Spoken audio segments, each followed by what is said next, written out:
Então, vamos dar início, então, ao estudo do capítulo 1 do livro Evolução em Dois Mundos, intitulado Fluido Cósmico. Neste capítulo, nós temos alguns itens a serem estudados, como plasma divino, cocriação em plano maior, impérios estelares, bilhões de galáxias, nossa galáxia Via Láctea, forças atômicas, luz e calor e, finalmente, cocriação em plano menor. No primeiro item, titulado Plasma Divino, falando sobre o fluido cósmico universal, André Luiz usa várias formas de expressão com a mesma significação. Plasma divino, hausto do Criador, elemento primordial, hálito espiritual, substância original, matéria primária, hausto corpuscular de Deus e, finalmente, força nervosa do Todo Sábio. São todas expressões que significam fluido cósmico universal, quando André Luiz se refere a esta informação. No plasma divino, este elemento primordial assemelha-se a um imenso oceano onde tudo estaria mergulhado e, por sua vez, mergulharia em todas as coisas, impedindo a existência do vazio, do nada.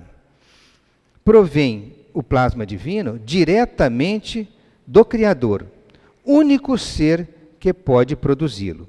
Nele vibram e vivem constelações e sóis, mundos e seres como peixes no oceano.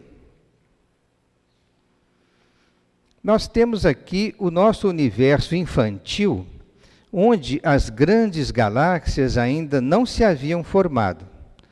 Falando apenas do nosso universo conhecido, o universo material que a nossa ciência da Terra tem a oportunidade de estudar, o sistema de pesquisa astronômica já conseguiu visualizar galáxias muito distantes no chamado campo ultraprofundo do telescópio Hubble. São os corpos celestes mais distantes já observados, beirando os 13 bilhões de anos-luz de distância, algo bastante próximo do Big Bang. Se nós observarmos da nossa galáxia, nós teremos constelações próximas a nós, mas imaginemos que estamos viajando pelo universo e vamos cada vez nos distanciando mais da nossa galáxia, mais e mais, por bilhões e bilhões de anos-luz, até que chegamos a uma posição do campo profundo do telescópio Hubble, onde visualizamos essas galáxias jovens. Na verdade, elas se apresentam como jovens, porque a luz que elas emitiram demorou 13 bilhões de anos para chegar até nós. Nós estamos enxergando o passado neste quadro. No segundo item, André Luiz aborda a cocriação em plano maior. Porque os espíritos revelaram a Kardec, na questão 27 do Livro dos Espíritos, a existência do fluido universal intermediário entre o espírito e a matéria, sendo capaz de, por suas inumeráveis combinações com esta, e sob a ação do espírito, de produzir a infinita variedade das coisas de que apenas conheceis uma parte mínima. Quer dizer, a primeira referência ao fluido universal, então, na doutrina espírita, está em O Livro dos Espíritos, na questão 27. E este fluido universal, ele está colocado como intermediário entre o espírito e a matéria.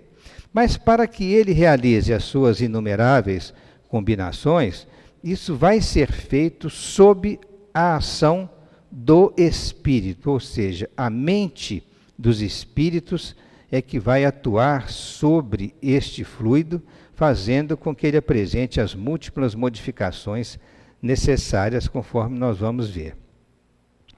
Neste fluido universal, ou primitivo, ou elementar, sendo o agente de que o espírito se utiliza, ele é o princípio sem o qual a matéria estaria em perpétuo estado de divisão e nunca adquiriria as qualidades que a gravidade lhe dá, ainda na questão 27 do Livro dos Espíritos. Esta afirmação dos Espíritos, ela tem até base na física moderna, porque sabemos que entre as forças fundamentais da natureza, a gravidade é das mais importantes, das mais significativas e que é menos conhecida pela ciência, porque os físicos ainda não sabem exatamente como funciona o campo gravitacional. Existe uma postulação teórica a respeito dos gravitons, que seriam as partículas de interação gravitacionais, mas a ciência ainda não tem uma forma experimental clara de localizar, de identificar essas partículas. Então, a gravidade, por ser simplesmente atrativa, ela ainda representa um certo mistério para os cientistas. Mas os Espíritos já informaram, né, no Livro dos Espíritos, há mais de 150 anos, que a matéria estaria em perpétuo estado de divisão com este fluido universal e primitivo, e ela não conseguiria adquirir as qualidades de ação do campo gravitacional sem a ação deste fluido elementar primitivo. Sob a influência do Criador, espíritos puros, os chamados devas ou arcanjos, os devas da teologia hindu e os arcanjos da teologia cristã, a ele agregados em processo de comunhão indescritível, operam sobre esta substância original, de onde extraem a energia para construir os enormes sistemas da imensidade em serviço de cocriação em plano maior. Então é dito que os espíritos puros, aqueles que atingiram o mais alto grau de perfeição possível de ser atingido na escala evolutiva, eles operam em comunhão com a divindade. Eles compreendem a divindade e eles atuam diretamente sob as ordens do Criador para que todos os sistemas da imensidade do universo sejam constituídos. Sejam eles no nosso universo conhecido, sejam eles em outros universos paralelos que ainda não temos acesso. Agora, André Luiz referiu-se a devas e arcanjos. Vamos procurar esclarecer o significado dessas palavras. Devas vem da raiz sânscrita, div, que significa resplandecente, anjos, né? Algo divino, celeste e glorioso. E arcanjo vem do grego arcângelos, que significa anjo de ordem superior, ou o primeiro dentre os anjos. A esses agentes orientadores da criação excelsa, André Luiz denomina, quer dizer, aos espíritos puros que ele se referiu, ele denomina inteligências gloriosas, inteligências maiores, inteligências superiores, agentes divinos, arquitetos maiores, tutores espirituais. Todos esses sinônimos são ditos em relação aos espíritos puros, aqueles que atingiram o mais alto grau da escala evolutiva. Aqui nós temos uma representação dos devas da teologia hindu, à semelhança de anjos, espíritos elevados que inspiram as criaturas na terra. E os arcanjos, como na nossa direita, vendo o nosso arcanjo Gabriel na anunciação a Maria sobre o nascimento de Jesus. Então, na teologia católica, definiu-se o arcanjo como um espírito extremamente elevado. Nós, espíritas, assim compreendemos, né? E não temos dificuldade em compreender que não há possibilidade de entender que esses espíritos possam substituir o Criador, porque o Criador é único, eles trabalham em comunhão com Deus, mas são todos eles criados. Então, essas inteligências gloriosas, elas tomam o plasma divino e convertem-no em habitações cósmicas de múltiplas expressões, obedecendo a leis pré-determinadas. Habitações que com o passar de bilhões de anos, se desgastam e se transformam, pois o espírito criado só pode formar ou co-criar, mas só Deus é o Criador de toda a eternidade. Então, todos nós que fomos criados por Deus para um dia atingirmos a perfeição, nós vamos participar cada vez mais em nosso progresso, em nosso avanço espiritual, nós vamos participar cada vez mais de todas as ações no universo. Vamos aprendendo cada vez mais, vamos trabalhando em grupo, trabalhando em equipe, cada um de nós desenvolvendo, até que num futuro muito longínquo, muito distante, nós possamos atingir esse degrau muito elevado na comunhão com a divindade, em que possamos trabalhar para todo o universo em geral, atualizando e ajudando no progresso de todos aqueles que estão ainda em degraus inferiores na criação. Importante relembrar que o espírito, por mais elevado que seja, ele não cria, ele apenas trabalha a matéria elementar primitiva para dela construir os sistemas da imensidade, as galáxias e todas as estruturas do universo. A semelhança de um oleiro, né? De um oleiro que pegasse um bloco de argila e que trabalhasse esse bloco de argila para dali construir um vaso. Ele não criou a argila, né? Ele formou o vaso a partir da argila. Então, nessa comparação simples, eles vão tomar do plasma divino e fazer com que esse plasma divino transforme-se nos grandes sistemas do universo, as grandes galáxias, os grupamentos de galáxias, toda essa incomensurável complexidade que o nosso universo tem, mas eles não criaram essa matéria-prima, eles tomam da matéria-prima para desenvolver todos esses sistemas. Nosso universo conhecido, diga-se de passagem, é apenas uma pequena fração do que existe verdadeiramente, porque sabemos que há universos paralelos inumeráveis. Já chegando ao item 3, André Luiz fala sobre os impérios estelares, fala sobre as bilhões de galáxias que existem. Diz ele o seguinte, que miríades de estrelas e nebulosas intragalácticas se formam sob a atuação destes arquitetos maiores, encerrando a evolução em estado potencial, em admirável e harmonioso movimento regido pela grande lei da gravitação universal. Isso é muito interessante, aquele destaque da evolução em estado potencial.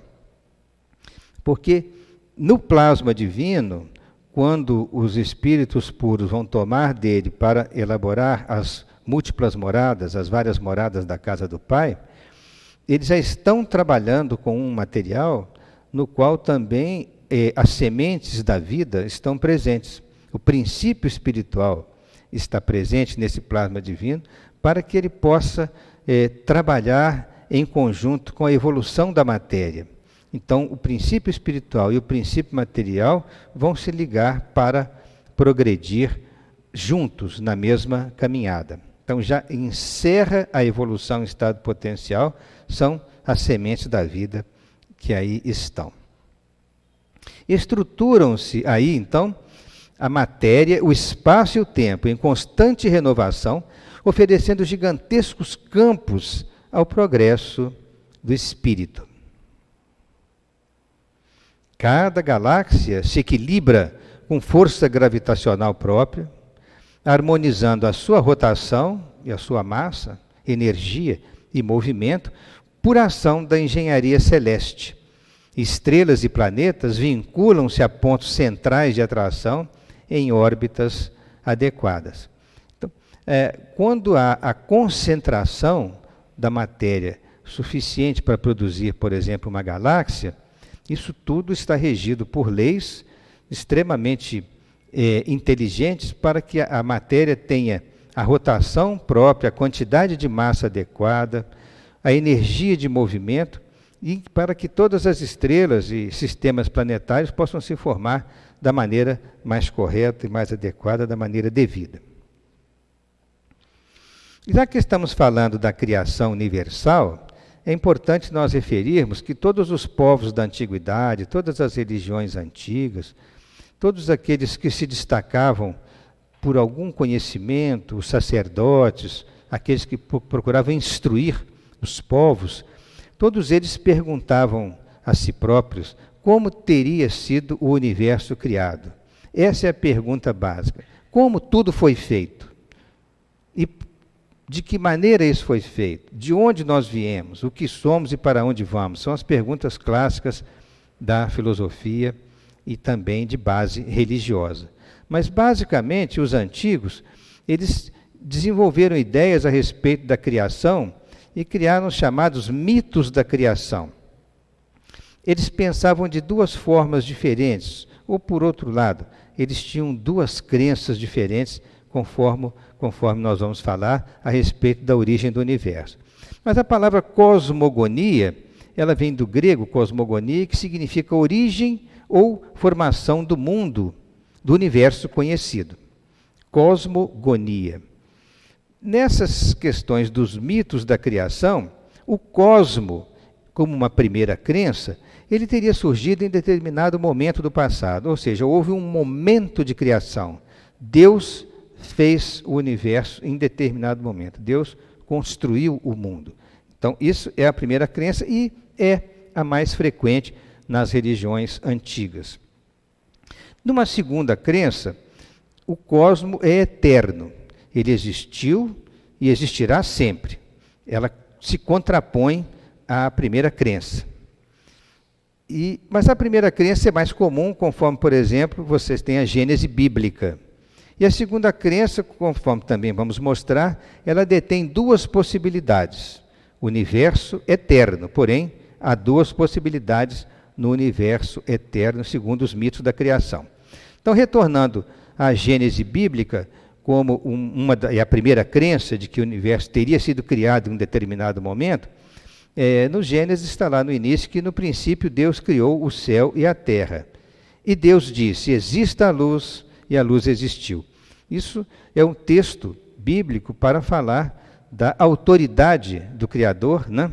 Ao determinar que as coisas existam. E as coisas existem porque Ele, por sua vontade, determinou. Isso é a primeira crença e a mais comum, mais generalizada.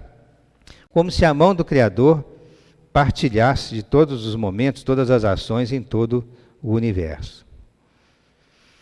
Imaginem os antigos diante de um universo, um cenário maravilhoso, um céu com muitas estrelas, porque naquela época praticamente não existia poluição, né? E numa noite sem lua, eles viam um universo fascinante, uma quantidade enorme de estrelas, tanto que os antigos passaram a observar os céus com detalhes desde os primórdios das civilizações humanas. Imaginem os antigos olhando um céu maravilhoso à noite, certamente que eles tinham que imaginar, tinham que pensar num Criador, tinham que necessariamente aceitar um poder soberano que tivesse dado origem a tudo aquilo. Mas há uma segunda crença que é a do cosmo eterno. E é uma coisa curiosa que algumas religiões antigas chegaram a pensar dessa forma. Entendiam que o Criador e o próprio universo existem de todos os tempos. Ele sempre existiu, sempre existirá.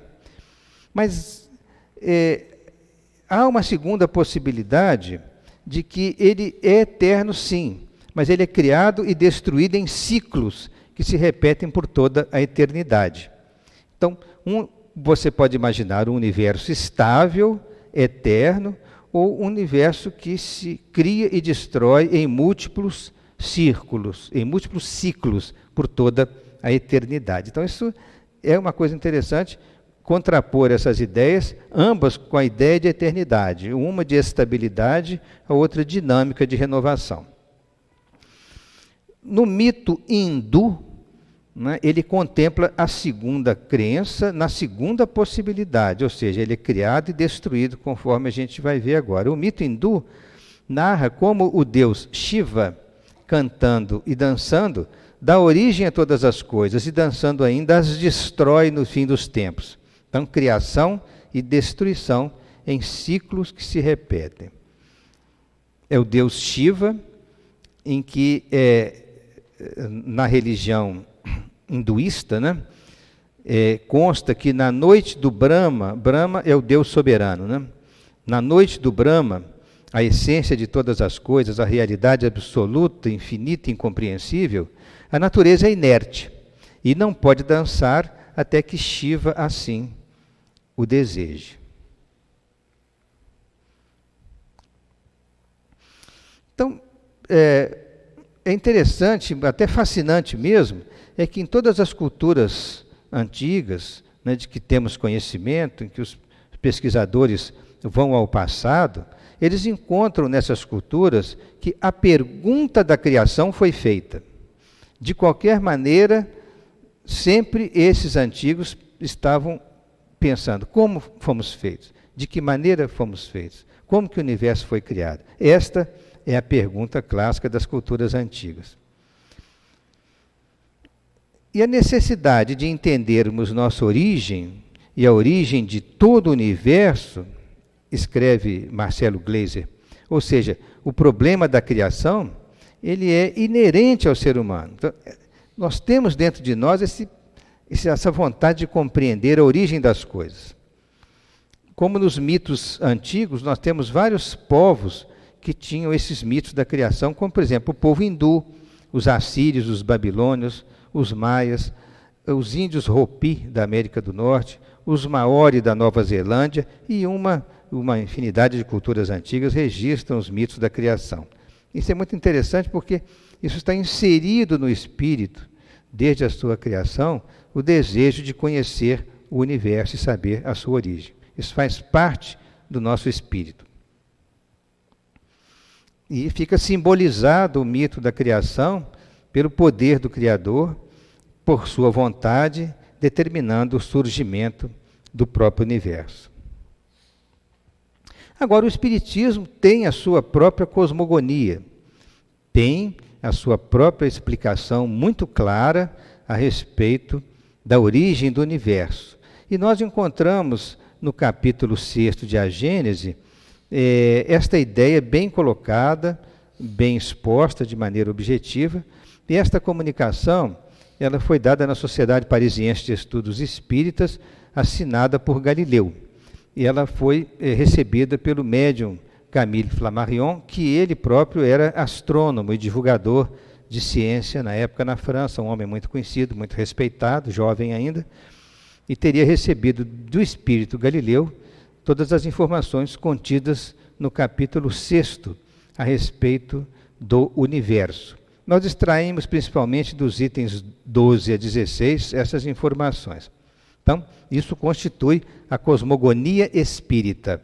Existindo por sua natureza desde toda a eternidade, Deus criou desde toda a eternidade e não poderia ser de outro modo.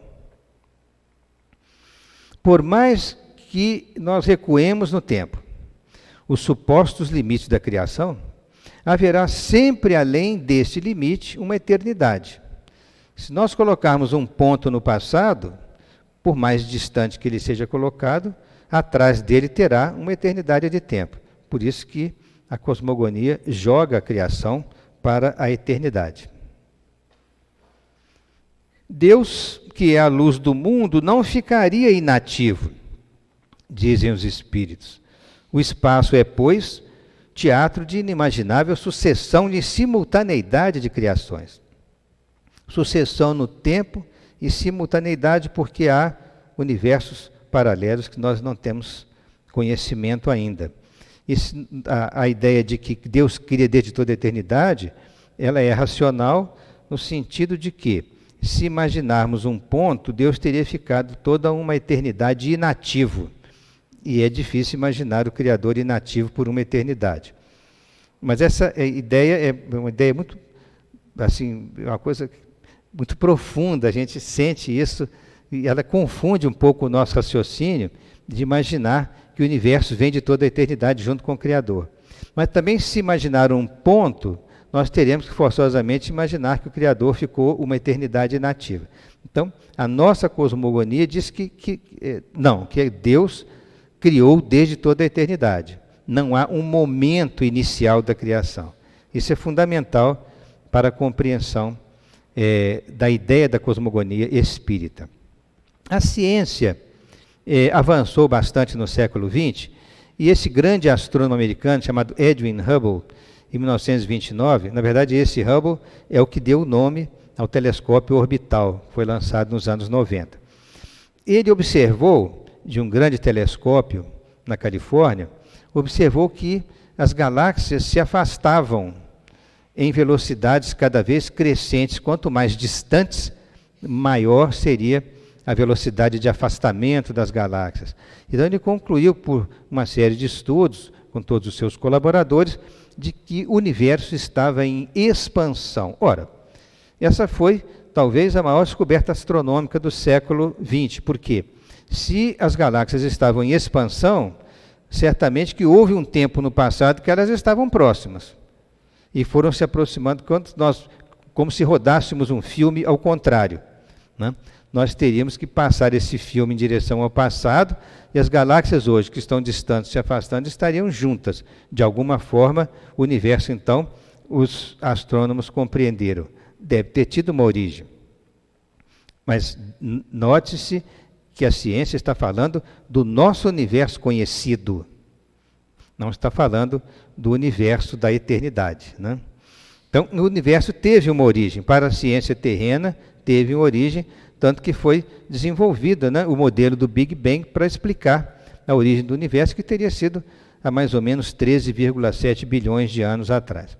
Ora, embora para nós esse tempo seja longo, mas na verdade, né, é um segundo na eternidade.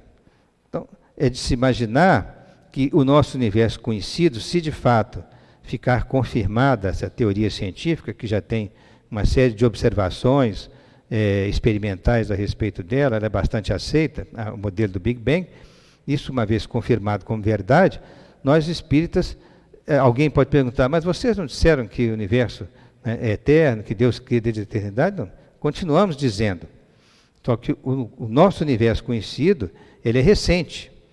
Ele teve um início nessa grande, né, explosão, na expansão desta energia que se transformou em todo o universo atual, mas isso foi uma coisa recente. Então, é mais fácil imaginarmos múltiplos Big Bangs acontecendo em vários lugares do universo eterno, e isso vindo de toda a eternidade. Seria a forma de coletar a matéria num ponto e fazê-la expandir. Num futuro distante, voltaria a coletar novamente essa matéria num ponto e teria outras expansões. Então, nós entramos nos ciclos de criação de múltiplos universos, para considerar a eternidade da criação. A matéria, segundo a ciência, estaria concentrada em um único ponto e, por algum motivo, os cientistas não conseguem explicar essa origem, esse início, e também nem sabem de onde veio essa matéria que estava concentrada num único ponto, mas aconteceu uma súbita expansão. E essa súbita expansão, naquela ocasião, ainda as leis da física não estavam constituídas como hoje. Para os cientistas, naquele momento, foi criado o espaço e o tempo nessa expansão, além da matéria, né? Então, a criação do espaço, do tempo e da matéria, numa velocidade surpreendente, até que se estabilizasse essa expansão, e então as leis da física pudessem imperar como na atualidade. A teoria não pode, e nem tenta explicar o que veio antes do Big Bang, porque, né, os físicos não têm acesso a esse tipo de informação. Mas o nosso Edwin Powell Hubble, né, vamos falar um pouquinho sobre ele, esse astrônomo americano muito famoso, porque ele foi famoso por quê? Por ter descoberto que as nebulosas eram, na verdade, galáxias fora da Via Láctea. Porque os astrônomos antigos, ao voltarem os seus telescópios para o céu, eles encontravam névoas, como se fossem pequenas nuvens, espalhadas pela galáxia, que eles denominaram nebulosas. Algumas delas são oriundas de explosões de estrelas, mas muitas delas são galáxias que estão muito distantes e que, vistas ao telescópio, se apresentam como pequenas névoas, que eles deram esse nome de nebulosa. Mas ele, Hubble, descobriu que muitas dessas nebulosas eram de fato galáxias que estavam fora da Via Láctea, que é a nossa galáxia, e se afastavam umas das outras a uma velocidade proporcional à distância que as separa, ou seja, quanto mais distantes, maior a velocidade do afastamento. Ele até criou uma lei que recebeu o nome dele, né? Lei de Hubble, a respeito da separação, da recessão das galáxias. O seu nome foi dado ao primeiro telescópio espacial, posto em órbita em 1990, para estudar o espaço, sem as distorções causadas pelos gases da atmosfera. Esse telescópio agora já foi aposentado e foi colocado um outro muito mais eficiente em órbita para dar continuidade e aprofundar os estudos que este primeiro realizou. Tem um grande artista francês, ele é pintor e ele é desenhista na área de ciências. Ele fez uma concepção artística muito interessante da origem do universo. Neste momento do Big Bang, que milhares de partículas fluiriam de uma colisão altamente energética, né, e simulariam condições presentes nos primeiros microsegundos depois do Big Bang. Esse desenho, essa concepção artística em cores, né, seria na mente do artista o que teria acontecido na explosão inicial. É mais uma curiosidade, uma situação mais da gente observar um quadro, mas ele é de uma beleza muito grande e nos remete às possibilidades da expansão da matéria. Se nós pegarmos o início do modelo do Big Bang, no momento da explosão, nós teríamos as primeiras frações de tempo do universo, que são divididas em microfrações de tempo, e que progressivamente, após a expansão da matéria, foram surgindo as várias partículas subatômicas, que depois, se juntando, constituíram átomos, que depois, mais adiante, moléculas, e assim sucessivamente, até construir as grandes galáxias e os sistemas da imensidade. Então, nós teríamos essa explosão, essa grande expansão, teria acontecido mais ou menos há 13,7 bilhões de anos, e o nosso sistema solar teria sido de 5 bilhões de anos para cá. Existia um padre que se dedicou à cosmologia, chamado Georges Lemaitre. Ele é belga, ordenado padre em 1923. Nasceu em 1894, portanto, ele com 29 anos foi ordenado padre e veio desencarnar em 1966. Mas este homem era um profundo estudioso do universo e se aprofundou muito em astronomia, astrofísica e matemática e chegou a estudar na Universidade de Cambridge, na Inglaterra, trabalhando com um grande astrônomo chamado Arthur Eddington. Esse Eddington foi muito amigo pessoal do Einstein e foi um dos primeiros que se aprofundou muito na teoria da relatividade, compreendendo em profundidade o pensamento de Einstein. Então, o nosso Lemaitre trabalhou com esse grande astrônomo inglês e desenvolveu um modelo, em 1931, que ele denominou átomo primordial, como se o universo tivesse concentrado num único ponto e depois se expandisse. Esse átomo primordial também tinha um curioso nome de ovo cósmico, que foi dado a este átomo primordial da tese de Lemaitre. E ele, apesar de não ter recursos, né, de observação astronômica, ele desenvolveu ideias incrivelmente proféticas, falando de radiações fósseis que existiriam no universo e que essas radiações de fundo viriam a ser descobertas em 1965, decorrentes da explosão original, porque na expansão original da matéria, quando o universo atingiu, né, um tamanho muito longo, muito extenso, ele deixou radiações de fundo, mas essas radiações elas são consequentes à explosão primordial. Isso não tinha sido detectado, e ele falou disso em 1931, só em 1965, que com a moderna radioastronomia puderam detectar essa radiação de fundo que permeia todo o universo. Seria decorrente da explosão inicial. Agora, nos diz Marcelo Gleiser, em Mundos Invisíveis, que o exemplo do padre Georges Lemaitre mostra que não existe qualquer incompatibilidade entre a ciência e a religião. é perfeitamente possível ser cientista e crente. Isso é muito importante a partir, é uma afirmativa dessa partindo de um cientista, porque o Espiritismo desenvolve essa mesma ideia desde o Livro dos Espíritos e também no Evangelho segundo o Espiritismo e na Gênese, falando da aliança da ciência com a religião.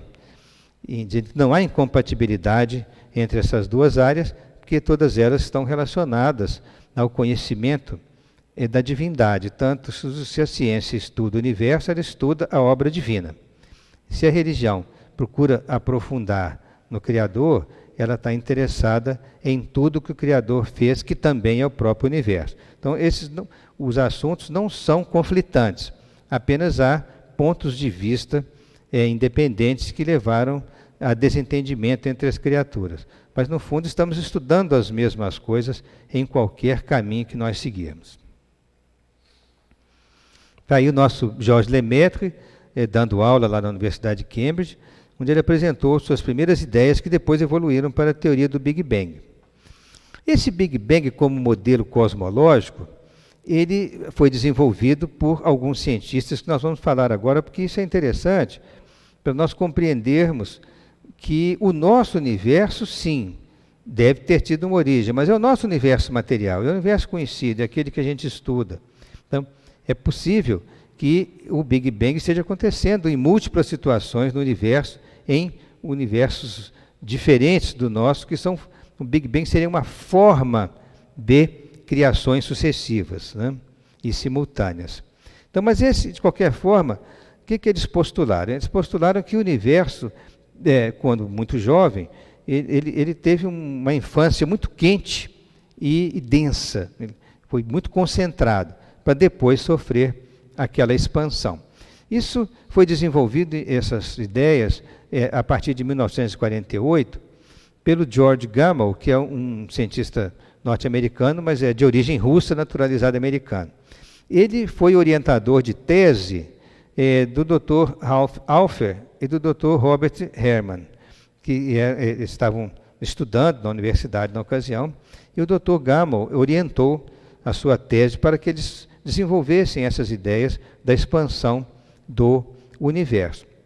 Era uma tese de doutorado que desenvolveu esse modelo cosmológico da origem do universo.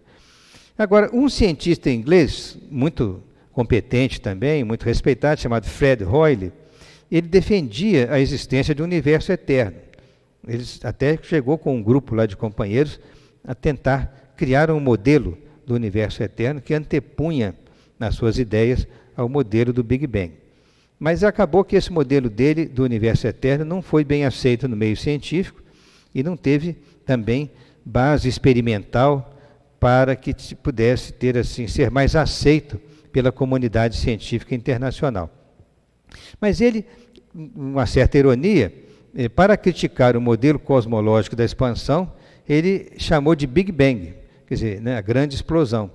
E acabou que a ironia dele foi aceita e a expressão que ele criou, mais assim para ironizar o outro modelo, acabou criando assim, uma divulgação enorme na imprensa e ficou conhecido como modelo do Big Bang, embora seja uma grande expansão da matéria concentrada. O nosso Marcelo Gleiser, cientista brasileiro radicado nos Estados Unidos, esteve pessoalmente entrevistando o Dr. Ralph Alpher, que participou do desenvolvimento do modelo cosmológico do Big Bang. Está ele na casa do Dr. Alpher, entrevistando o Dr. Alpher já com bastante idade, falando sobre o trabalho da época. Bom, então, mais recentemente, esse modelo cosmológico evoluiu de uma maneira tal que os cientistas hoje consideram que o universo tem 3 ingredientes básicos. Tem muito menos matéria do que a gente possa pensar. Ele é constituído de 5% de matéria comum, 25% de matéria escura e 70% de energia escura. A matéria comum é que é mais estudada pelos nossos instrumentos astronômicos em geral, seja telescópios orbitais, aquelas grandes antenas coletoras de ondas de rádio, na radioastronomia, enfim, uma série de técnicas de estudo do universo, mas nós não ainda sabemos o que significa a matéria escura, e nem tampouco a energia escura. Elas são postuladas teoricamente, mas os cientistas afirmam que o universo, realmente a quantidade de matéria é muito pouca para explicar todos os fenômenos gravitacionais do universo. Isso teria que ser explicado pela associação destas duas outras substâncias, vamos dizer assim, a matéria escura e a energia escura, que se contrapõem à matéria escura. A cada passo, à medida que aprendemos um pouco, a cada passo, à medida que aprendemos um pouco mais sobre o cosmos, mais mistérios vão surgindo. Quanto mais aprofundamos, mais perguntas temos. Sobre a matéria escura, os cientistas começaram a falar dela a partir de 1933, deram esse nome porque eles não sabem realmente o que é, mas que as galáxias teriam muito mais matéria escura do que a matéria conhecida. E que essa matéria explica a estabilidade das galáxias e os movimentos das galáxias, pela ação de atração gravitacional. Ou seja, a matéria escura, ela ajudaria a manter as galáxias coesas. As galáxias não se desfazem por causa dessa matéria escura. Ela tem uma força atrativa à semelhança do campo gravitacional. Ele é a favor do campo gravitacional, digamos assim. Já a energia escura é o contrário. Nós vamos mostrar depois. Cada galáxia, ela contém muito mais matéria escura do que a matéria visível, para poder justificar a velocidade de rotação dessas galáxias e por que motivo elas não se desfazem. É porque tem uma coesão produzida pela matéria escura.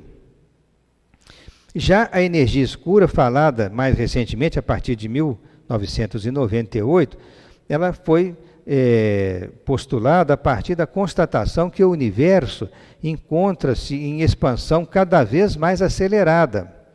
E essa aceleração acentuada do universo nas galáxias mais distantes só poderia ser explicada por uma força de expansão muito intensa que estaria contrapondo a atração gravitacional. Então, os astrônomos denominaram a essa força de energia escura.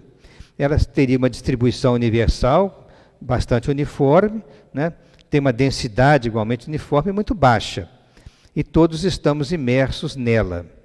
Então, não sabemos ainda exatamente, a ciência não sabe o que é, mas isso dá uma força muito grande à tese do fluido cósmico universal, né? No qual todos estamos imersos e tem distribuição universal, certamente com densidade muito baixa. É uma matéria que nós não conhecemos. Então, o fluido cósmico universal, essas recentes descobertas, né, conforme nós acabamos de falar, dão força a essas afirmações doutrinárias sobre a existência do fluido cósmico universal. Não vamos dizer que a matéria escura e a energia escura são o fluido cósmico, mas elas fazem parte do universo e derivam deste mesmo fluido. Quanto à questão do espaço ser infinito, muitos cientistas não aceitam a tese do espaço infinito porque eles não têm uma condição de aceitar que haveria criação em todas as direções para ocupar esse espaço. Porque os cientistas raciocinam em torno do universo conhecido. O universo conhecido é aquele que eles podem estudar. Ele é limitado em espaço. Mas muitos outros cientistas pensam diferente. Acham que o universo é infinito em todas as direções e não apenas acima de nós, mas na grandeza, né? Mas também abaixo de nós na pequenez. Então ele seria infinito, não somente no macrocosmos, mas também na direção do micro. Ele se perderia no infinito do micro. Quem falou isso, junto com outros cientistas que pensam do mesmo jeito, foi Emil Wiechert, um cientista alemão, em 1896. E ele foi citado pelo Freeman Dyson, que é um grande cientista inglês naturalizado americano, autor de vários livros sobre astronomia.